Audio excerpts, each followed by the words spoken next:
함께 하나님 아버지의 말씀을 읽고 말씀 나눕니다. 말씀은 요한복음 20장 11절부터 18절까지의 말씀입니다. 요한복음 20장 11절부터 18절까지 저와 여러분이 한 절씩 교독하도록 하겠습니다. 마리아는 무덤 밖에 서서 울고 있더니 울면서 구부려 무덤 안을 들여다보니 흰옷 입은 두 천사가 예수의 시체에 누웠던 곳에 하나는 머리편에 하나는 발편에 앉았더라. 천사들이 이르되 여자여 어찌하여 우느냐 이르되 사람들이 내 주님을 옮겨다가 어디 두었는지 내가 알지 못함이니이다. 이 말을 하고 뒤로 돌이켜 예수께서 서 계신 것을 보았으나 예수이신 줄을 알지 못하더라. 예수께서 이르시되 여자여 어찌하여 울며 누구를 찾느냐 하시니 마리아는 그가 동산지기인 줄 알고 이르되 주여 당신이 옮겼거든 어디 두었는지 내게 이르소서 그리하면 내가 가져가리이다. 예수께서 마리아야 하시거늘 마리아가 돌이켜 히브리 말로 라보니 하니 이는 선생님이라는 말이라. 예수께서 이르시되 나를 붙들지 말라. 내가 아직 아버지께로 올라가지 아니하였노라. 너는 내 형제들에게 가서 이르되 내가 내 아버지 곧 너희 아버지 내 하나님 곧 너희 하나님께로 올라간다 하라 하시니 막달라 마리아가 가서 제자들에게 내가 주를 보았다 하고 또 주께서 자기에게 이렇게 말씀하셨다 이르니라. 아멘. 여러분, 1000년 전에 만일 요즘에 있는 문명의 이 귀한 이기들을 보면 뭐라고 표현할까요? 비행기 예를 들어서 1000년 전에 비행기 보고 뭐라고 표현할까요? 괴상망측한 새 하나가 괴상망측한 엄청난 굉음을 울리면서 하늘 위로 날아가고 있더라고. 그 정도밖에 설명을 못 하겠죠. 자, 여러분이 1000년 전, 1000년 전이면 고려 시대잖아요. 고려 시대의 차를 보면, 비행기를 보면 뭐라고 묘사하겠습니까? 아무리 여러분이 수사력을 총동원해도 표현할 길이 없습니다. 그렇죠? 부활은요. 부활은 초자연적인 것입니다. 우리는 자연세계에 살고 있습니다. 자연세계에 살고 있는 언어를 가지고 초자연적인 세계의 일을 묘사한다는 것은 1000년 전에 고려시대 사람이 비행기를 묘사하는 것보다 더 어렵습니다. 왜? 차원이 다르잖아요. 개미와 우의 차원이 달라요. 점과 선의 차원이 다르고 선과 면의 차원이 다르고 면과 부피의 차원이 다르고 부피를 뛰어넘는 또 다른 차원이 세계가 달라요. 우리는 3차원에 살고 있으면서 4차원을 잘 이해하지 못합니다. 아니, 이해 못합니다. 따라서 부활은 내 이성으로 막 판단하고 이해하려고 그러면 더 어려워져요. 이해도 안 돼요. 말이 되냐 이게? 이게 정말 일어날 수 있는 일이냐? 그래서 성경은 증언하고 있습니다. 과학적으로 설명하는 게 아닙니다. 자연으로 설명하는 게 아닙니다. 그냥 증언하고 있는 거예요. 이건 일어났다라는 거예요. 일어났다. 그리고 이건 하나님이 하신 일이다. 이거 하나님이 하신 일이기 때문에 나는 본 대로 들은 대로 말할 뿐이다. That's it. 그거예요. 오늘 부활도 우리가 지난 시간에 이건 역사적으로 일어난 사건이라는 것을 제가 조금 여러 가지 논증하면서 말씀을 드렸습니다. 오늘은 역사적으로 일어난 이 일을 만난 한 사람, 그것도 여인, 그것도 배경이 의심스러운, 한편으로는 참 악한 경험을 했던 7 귀신이 들렸었던, 세상에 가장 흉악한 삶을 살았던 한 여인, 그러나 예수님 만나고 인생이 바뀌었던, 귀신이 나가서 예수님 정말 사모하고 사랑하고 예수님 아니었다면 내 인생이 어떻게 됐을까? 예수님 아니었다면 나는 어떤 인생을 살다가 어떻게 죽었을까 상상하면 끔찍한 그러한 결말을 상상할 수밖에 없었던 이 여인이 예수님의 부활하신 무덤의 첫 번째 증인으로 등장합니다. 놀랍죠? 저는 이게 하나님의 은혜가 아닌가 싶어요. 하나님의 은혜는 참 이런 건가 보다. 이 작은 한 사건을 가지고도 연약한 사람, 어린 사람, 병든 사람, 소외된 사람, 무시받는 여인, 그리고 그 중에서도 귀신 들렸던 여인, 이런 배경을 가진 사람들에게 오히려 하나님은 더 은혜롭게 나타나시고, 가진 자, 누리는 자, 교만한 자에게는 하나님께서 오히려 감추시는 그 일들을 우리는 성경의 곳곳에서 볼 수 있습니다. 자, 한번 봅니다. 마리아라고는 이 여인이 제자들이 돌아간 다음에 그 자리에 남아 있었습니다. 그리고 마리아도 그 안이 이렇게 생겼다.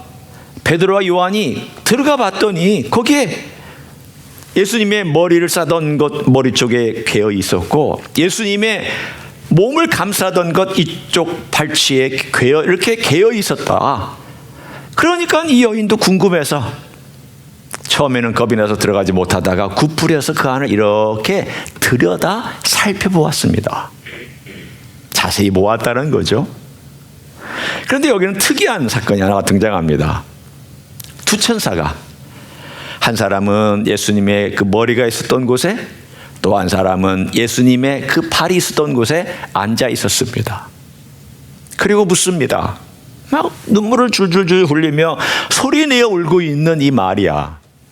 여러분, 여기에서 무덤 밖에 서서 울고 있었는데 또 여전히 울고 있었습니다. 왜냐하면 천사들이 분명히 어찌하여 우느냐라고 얘기하고 있는 걸 봐서 무덤 밖에서도 울고 있고 무덤 안으로 머리를 집어넣고서 울고 있었습니다. 어느 정도로 울었느냐? 이 동사는 그야말로 눈물이 뚝뚝 떨어지면서 엉엉 울고 있는 울음입니다.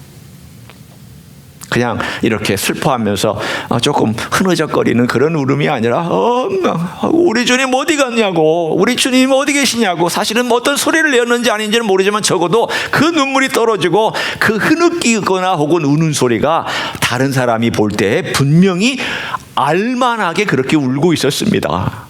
감정이 격해 있는 거죠. 여러분이 언제 그렇게 슬피 울으셨는지 한번 그때를 상상해 보십시오. 어떤 장례식에 가서, 또는 어떤 아주 슬픈 일을 당할 때 막 당을 치면서 울던, 그냥 그렇게 슬퍼했던 어떤 그런 상황을 지금 마리아가 겪고 있다. 그러면 마리아의 정신이 어떤 상태일 것 같습니까? 지금 사실은 정확하게 사물을 보고 정확하게 판단하기 쉽지 않은 감정 상태에 놓여져 있었습니다. 그때 천사가 묻습니다. 왜 우느냐? 천사가 몰라서 물어보는 겁니까? 여러분 어떻게 생각해요? 천사가 몰라서 지금 물어보는 게 아니잖아요. 왜 우느냐고, 어째 우느냐고. 네, 이 말은 바로 마리아에게 지금 마리아가 말하고 있는 상황을 다시 한번 말하게 함으로 마리아가 어떤 상태에 놓여져 있는지를 확인해 주기 위해서 그렇습니다. 우리에게 확인해 줍니다. 마리아는 천사도 못 알아보는구나. 생각해 보십시오. 정상적인 눈으로 가지고 있으면 적어도 천사는 알아봅니다. 오늘 흰 옷을 입고 있었다고 그랬잖아요. 아니, 정상적인 상황 속에서 누가 흰 옷을 입고 앉아 있습니까? 그것도 유대인들이. 우리 배그 민족이면 모를까? 한국 사람이면은 흰 옷 입고 앉아 있는 게 정상적이죠. 무덤 속에서.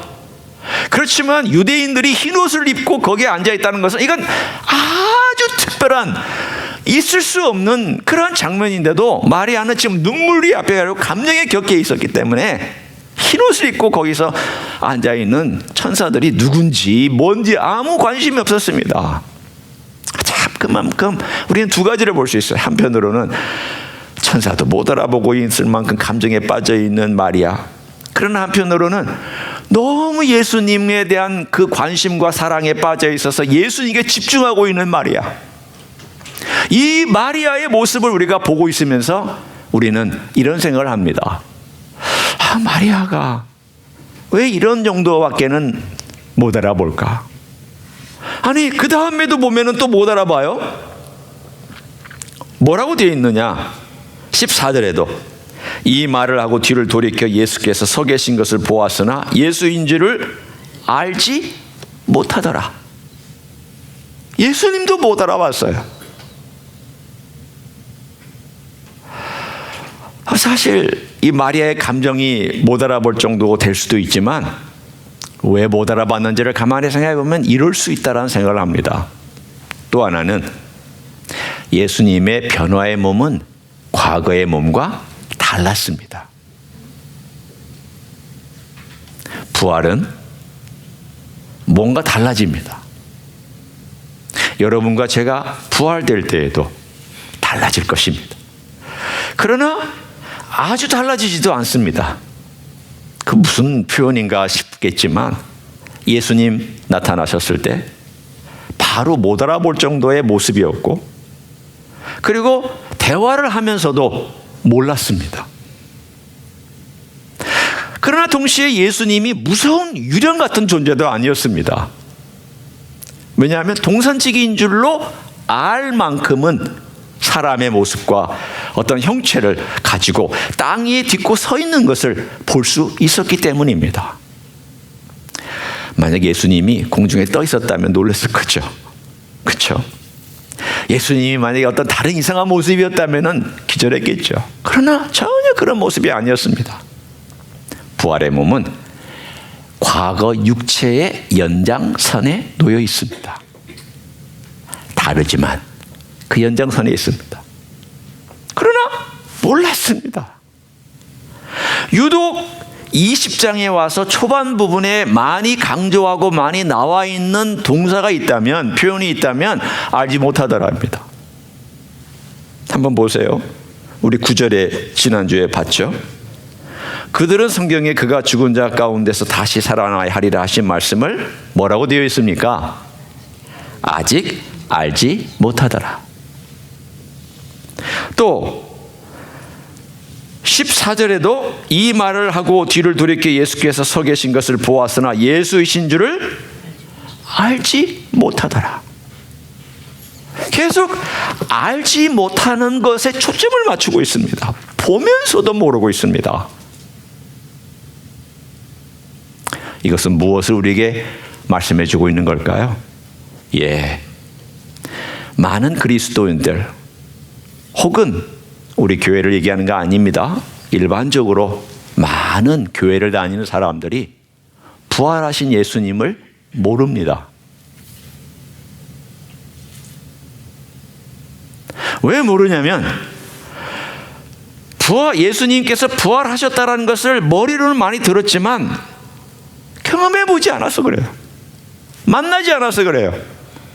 여전히 주님을 십자가에서 못 박히신 분으로만 알고 있기 때문이에요. 거기에 과거에 몰려 있어요. 마리아도 사실은 자기가 예수님의 염까지 했습니다. 그리고 다시 향품을 가지고 와서 예수님의 시체에 바르려고 했던 사람입니다. 그런 예수님의 십자가에 달린 걸 목격한 사람입니다. 과거의 경험에 휩싸여 있습니다. 돌아가신 예수님, 십자가에 달리신 예수님, 피 흘려 죽으신 예수님, 그거 외에는 이상을 상상하지 않았습니다. 과거의 경험에 몰두해 있거나 십자가에 달린 예수만 알고 있다면 우리는 정말 예수님을 안다고 말할 수 없습니다. 지금 이 마리아의 상태가 그렇습니다. 그런데 이거를 누가 깨우쳐 주시느냐? 그 다음 장면을 보면 이렇게 주님께서 물어요. 15절에 천사와 비슷하게 물어봅니다. 예수께서 이르시되 여자여, 왜 처음부터 주님께서 마리아야 했으면 좋았을 뻔했는데 왜 이렇게 하셨을까요? 저도 잘 모릅니다. 저도 잘 몰라요. 다만 주님께서는 이 대화를 통해서 마리아에게 깨우쳐 주셨고 우리에게도 알려주시는 것 같아요. 너도 혹시 이 여자처럼 그 상태 속에 머물고 있지는 않느냐? 내가 네 앞에 나타났는데도 넌 날 몰라보지 않았느냐? 내가 너에게 말하는데도 너는 내 목소리를 못 알아듣지 않았느냐? 라고 주님께서 우리 시대에 우리에게 말씀해 주시기 위해서 이 메시지가 있는 것이 아닐까라고 생각해 보았습니다. 그런데 주님 이렇게 16절에 말씀합니다. 딱 한마디, 마리아야. 예수님께서 아람어를 쓰셨기 때문에 마리암 그래서 쓸 거예요. 아람어로 마리암이 마리아라는 것이고, 미리암 히브리 말로 미리암이 마리암이고, 마리아 혹은 메리 다 똑같은 말이에요. 마리암. 그랬더니 그 익숙한 단어가 귀에 꽂혔습니다. 이건 내가 아는 목소리인데, 이건 내가 늘 주님이 나를 부르던 이름인데, 그런 순간 그의 귀가 열리고 눈이 열리면서 오늘 본문에 말하는 것처럼 라보니, 평소에 예수님을 라보니라고 불렀습니다. 라보니는 랍비보다 월등히 뛰어난 가장 극존칭입니다. 그 나라에 한 명 내지 두 명만 받는 극존칭의 선생님에게 붙는 단어가 라보니입니다. 평소에 라보니라고 불렀으니까 그의 눈이 열렸습니다. 예수님께서 어느 지점인가 어느 시점인가에 우리의 눈을 열어주시고 우리의 귀를 열어주시는 때가 있어야 부활의 주님을 만나는 걸 통해서 새로운 장이 열려지기 시작합니다. 여러분, 부활의 주님을 만난 경험이 있으십니까? 정말 부활의 주님이 나를 만나 주셔서 내 삶이 나 변했다, 내게는 무언가 다른 생명의 역사가 일어나고 있다는 것을 경험하고 그렇게 살고 계십니까? 십자가는 혁명입니다. 우리가 십자가를 기념하고 우리 주님께서 우리를 위해 돌아가신 걸 기념했습니다. 우리가 죄에서부터 자유를 얻고 어둠에서 사탄으로부터 자유를 얻고 내 욕망과 욕심에 끌려가지 않냐고 자유롭게 살 수 있는 길을 열어주신 것, 혁명입니다. 엄청난 혁명이죠. 그런데 너 그 자유를 어떻게 누리며 살아갈래? 라는 질문 앞에 여러분 어떻게 살아갑니까? 자, 매일매일 삶 속에서 여러분이 항상 죄 짓고 살았어요? 그거 아니잖아요. 대부분의 시간은 평범한 일상이에요.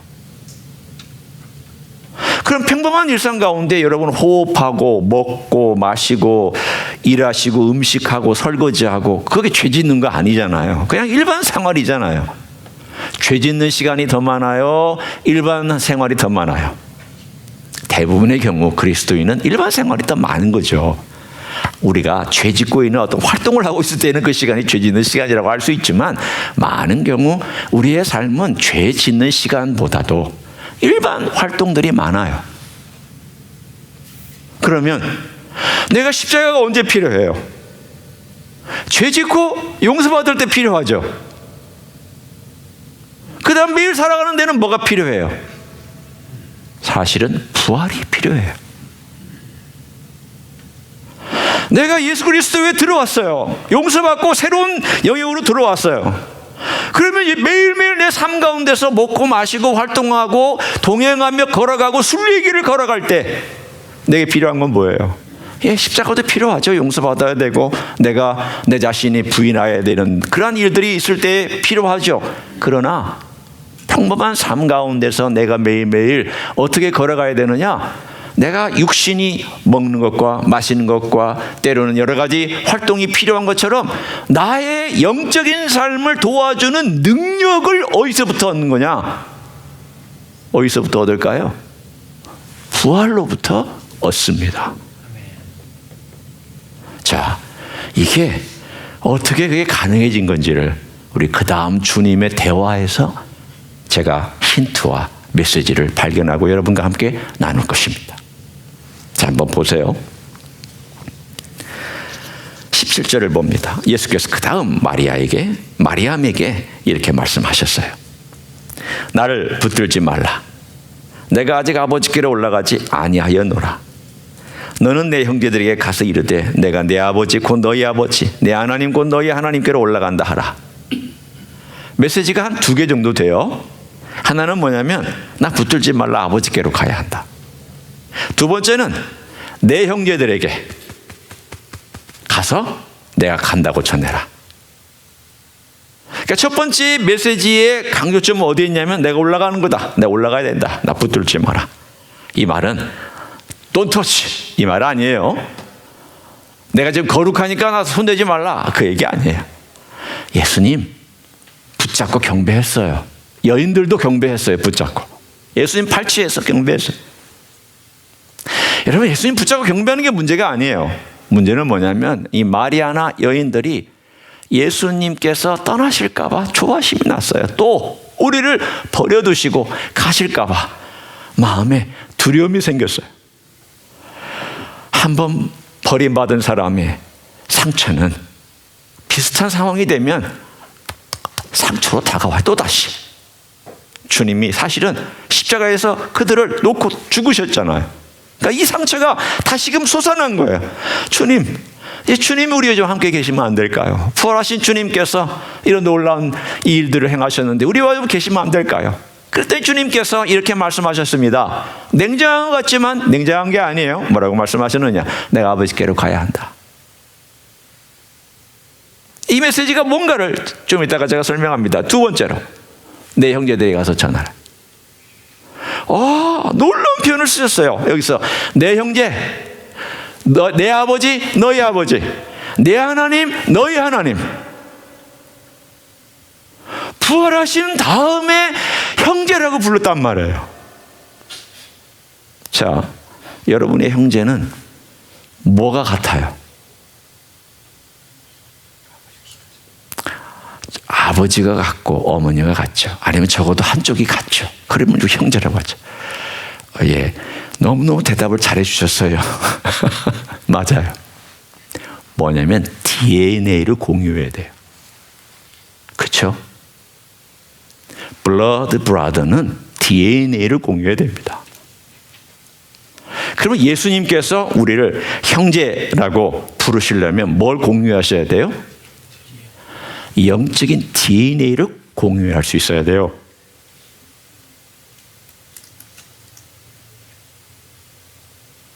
여러분과 제가 예수님을 믿을 때 부활하신 예수님을 만난 정도가 아닙니다.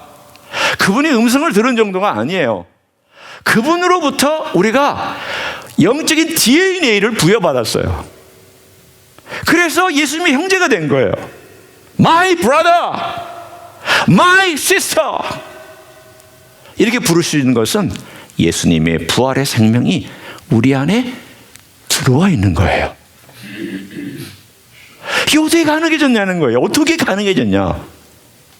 그게 바로 내가 아버지께로 가야 한다라는 메시지예요. 내가 아버지께로 가야 내가 아버지의 보좌 우편에 앉아서 너희에게 성령을 보내줄 것이다. 그러면 그 성령께서 너희 안에 들어가실 때 내 부활의 생명을 가지고 들어갈 것이다. 그러면 내 부활의 생명이 너희 안에 들어가면 너는 내 형제다. 여러분, 예수님의 부활의 생명이 내 영 안에 들어와 있지 아니하면 예수님의 형제가 아닙니다. 제가 이렇게 설명할게요. 한번 들어보세요. 도식처럼 들리지만 제가 여러분의 이해를 돕기 위해 설명합니다. 여기에 내 영이 있습니다. My spirit, 내 영이 있으면 성령께서 이 여기에 들어와 계세요. 뭘 가지고 들어오셨냐면 예수님의 부활의 생명, 예수님의 영적인 DNA를 가지고 들어와 계세요. 그런데 육체는 부활이 들어와 있지 못해요. 내 영은 구원받았지만 내 육체는 아직 구원받지 못했어요.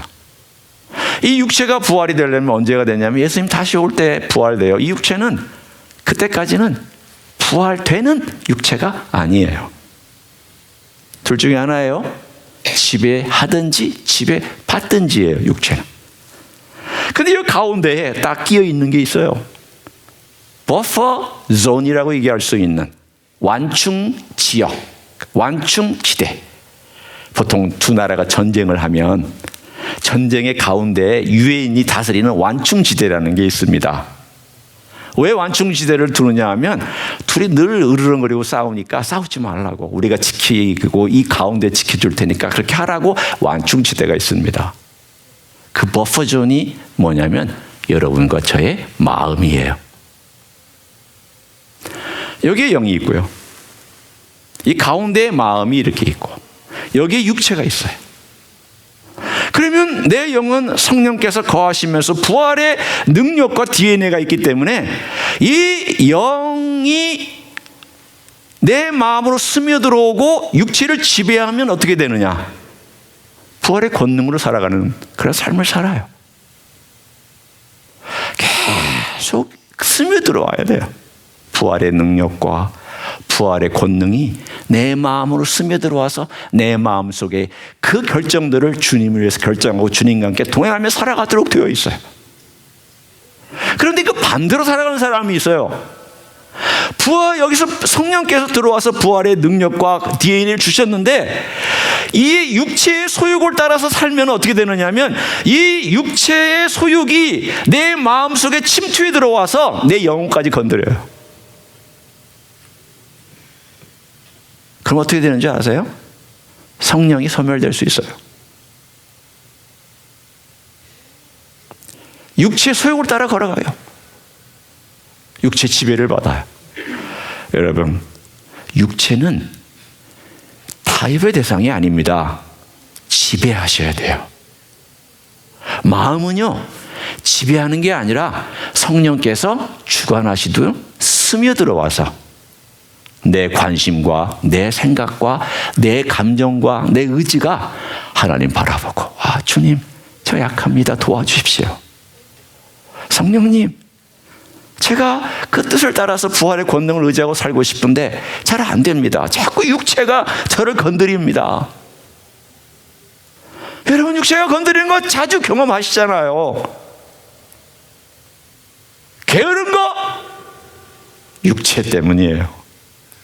안 바꾸려는 거 육체 때문이에요. 내 기질이 톡 튀어나오는 거 육체 때문이에요. 거르지 아니하고 말하는 거 육체 때문이에요. 남에게 상처 주는 거 육체 때문이에요. 성령의 역사는요, 덕을 세우죠. 사람을 북돋아두죠. 사랑을 베풀죠. 사람에게 여유를 갖죠. 관용하죠. 의미를 베풀죠. 부드럽죠. 기다릴 줄 알죠. 참죠. 보세요. 너무 다르잖아요, 두 개가. 그럼 뭐가 이기느냐? 내 마음이 어느 쪽에 쏠려 있느냐에 따라서 싸움이 결정돼요. 내가 육체 쪽에 에너지를 많이 두고 거기에다가 많이 에너지를 받고 있으면 육체가 이기고요. 내가 성령 쪽에, 내 영 쪽에 많이 문을 열고 그쪽에서 에너지를 많이 받으리면 성령이 역사하시고요. 간단해요. 원리는 간단하지만 물론 삶은 복잡하고요. 여러분과 제가 경험하는 이 모든 삶은 생각보다 복잡하죠. 쉽지 않아요.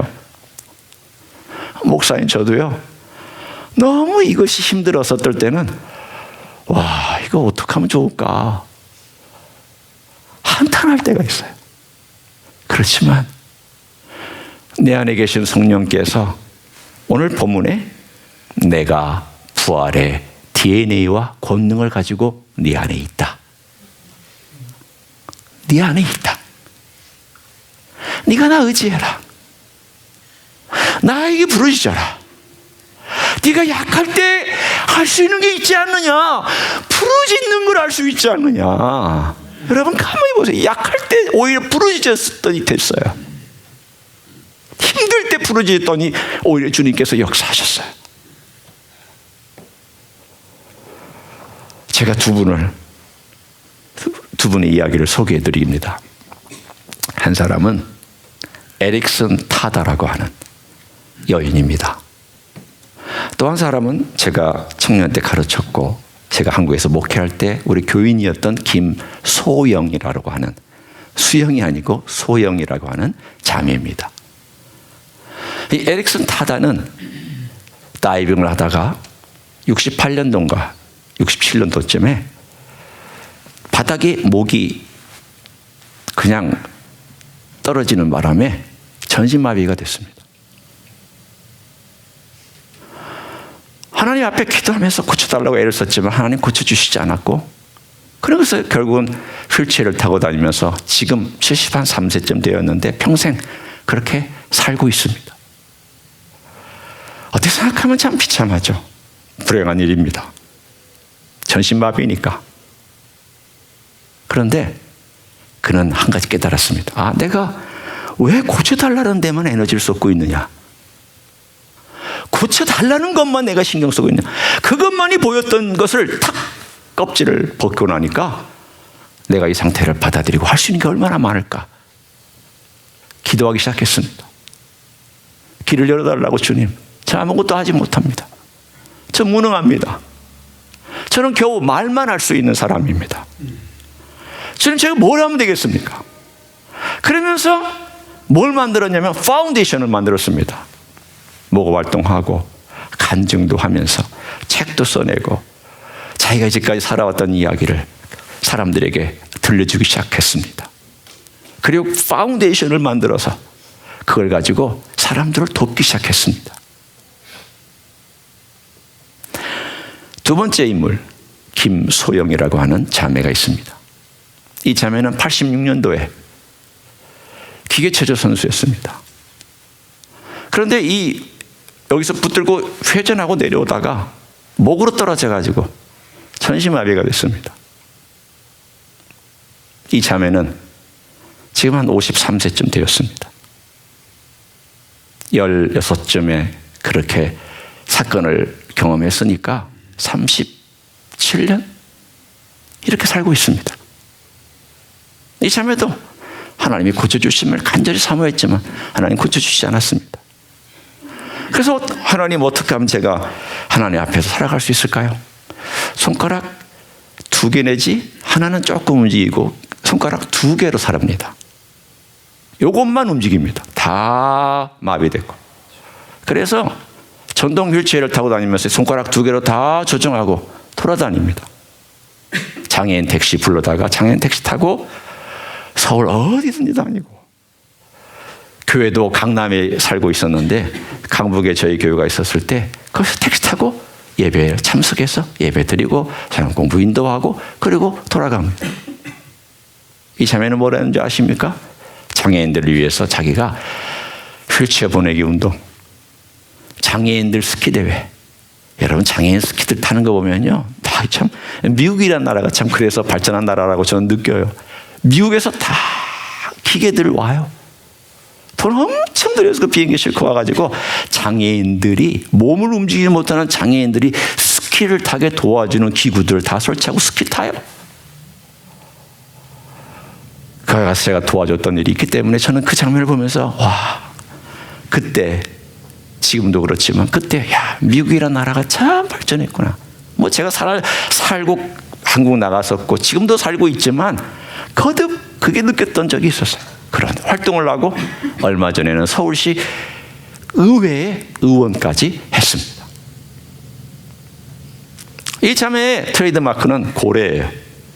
그래서 왜 고래라고 했냐 그랬더니 이 자매가 이렇게 얘기를 합니다. 저는요, 푸른 바다에서 자유롭게 헤엄치는 고래가 되고 싶어요.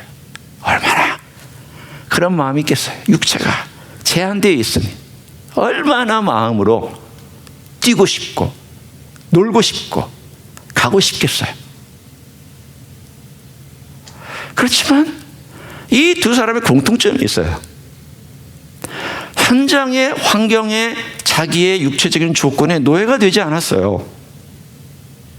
우리가 볼 때는 불쌍하게 보이지만 전혀 불쌍하게 살지 않아요. 영혼이 너무 자유로워요. 할 수 있는 일들을 마음껏 하고 돌아다녀요. 하나님을 위해서 자기가 살 수 있는 것들을 해요. 수동적으로 뒤로 물러서지 않았어요. 오히려 더 적극적으로 나가서 살아요.